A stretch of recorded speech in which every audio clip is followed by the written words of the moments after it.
2번 행정행위의 효력에 대한 설명으로 옳은 것은 1번 대법원은 행정행위의 공정력을 판결의 기판력과 같은 효력으로 본다. 이거 틀렸죠? 공정력은 권력적 행정행위가 당연 무효가 아니면 효력이 유지된다. 그러니까 처분이 당연 무효가 아니면 효력이 유지된다. 처분에 취소 사유의 하자가 있더라도 그 효력은 유지가 된다. 이런 얘기 하는 거죠. 항고소송으로 취소 판결이 날 때까지 효력이 유지된다. 그리고 처분청이 취소할 때까지 효력 유지된다. 처분청이 취소하면 취소되는 거죠. 그러면 기판력은 뭐냐? 기판력은 확정 판결이 나게 되면 그 말은 법률 판단이 확정됐다는 거고, 그렇게 되면 원고는 같은 내용으로 소송하면 안 되고 법원도 모순된 판단을 하면 안 된다. 이런 얘기 하는 거죠. 그러니까 공정력과 기판력은 당연히 다르다. 다음 2번 민사소송에 있어서 어느 행정처분의 당연 무효 여부가 선결 문제인 때에는 먼저 행정소송으로 무효 확인 판결을 받아서 공정력을 소멸시킨 후에 민사상 청구를 해야 한다. 이거는 틀렸죠. 자, 행정처분의 당연 무효 여부가 선결 문제인 민사소송은 행정소송으로 무효 확인 판결을 받을 필요 없이 바로 민사소송 청구를 할 수 있죠. 자, 이런 선결 문제인 민사소송은 두 가지가 있어요. 부당이득 반환 청구 소송이랑 손해배상 청구 소송 두 가지가 있다. 근데 이 두 가지가 다르다.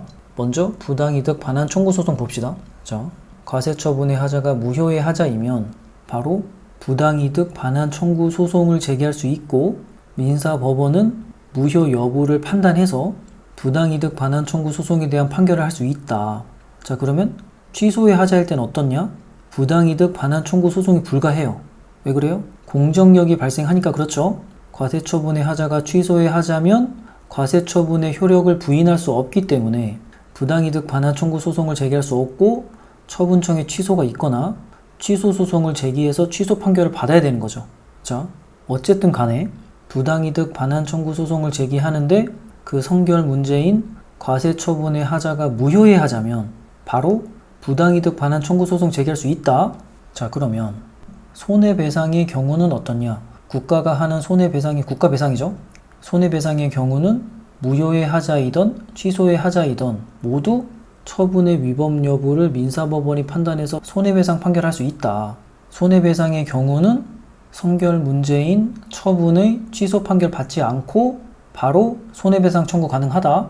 그러니까 2번 선지로 돌아가서 민사소송에 있어서 어느 행정처분의 당연 무효 여부가 선결 문제인 때에는 바로 민사소송 제기할 수 있는 거죠.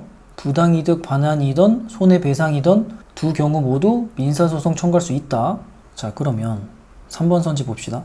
과세처분이 당연 무효라고 볼 수 없는 한 과세처분에 취소할 수 있는 위법 사유가 있다 하더라도 그것이 적법하게 취소되기 전까지는 민사소송 절차에서 그 과세처분의 효력을 부인할 수 없다.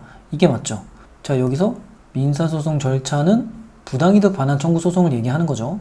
그래서 과세처분의 하자가 취소의 하자이면 부당이득 반환 청구 소송이 불가하다. 처분청에 취소가 있거나 취소 소송이 필요하다. 하지만 국가배상 청구는 가능하죠. 국가배상의 경우는 취소의 하자든 무효의 하자든 모두 민사법원이 처분의 위법 여부를 판단해서 손해배상 판결할 수 있죠. 자, 요거를 잘 알아둬야 돼요. 과세처분이 선결 문제인 때에는 이 민사소송은 부당이득 반환 청구 소송이다. 이렇게 머릿속에서 떠올릴 수 있어야 돼요. 자, 그리고 부당이득 반환 청구 소송을 제기할 때 과세처분이 취소의 하자일 때 처분의 취소가 확정되어야 하는 것은 아니다. 처분이 취소되면 충분하다. 무슨 말이냐?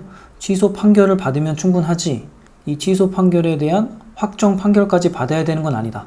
요것까지 기억을 해둡시다.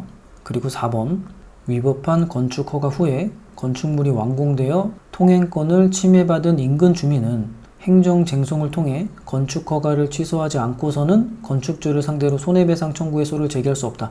틀렸죠. 손해배상이기 때문에 무효의 하자이든 취소의 하자이든 처분의 위법 여부를 민사법원이 판단해서 손해배상 판결이 가능하다. 그러니까 이 건축 허가가 위법한지 아닌지 민사법원이 판단을 해서 손해배상 판결이 가능하다는 거죠. 그러니까 손해배상 청구의 소를 제기할 수 없다. 그러니까 틀렸고. 그리고 민사법원은 처분의 위법을 판단하는 거지 판결하는 건 아니다. 이 판단인지 판결인지 이것도 틀리게 냅니다. 다음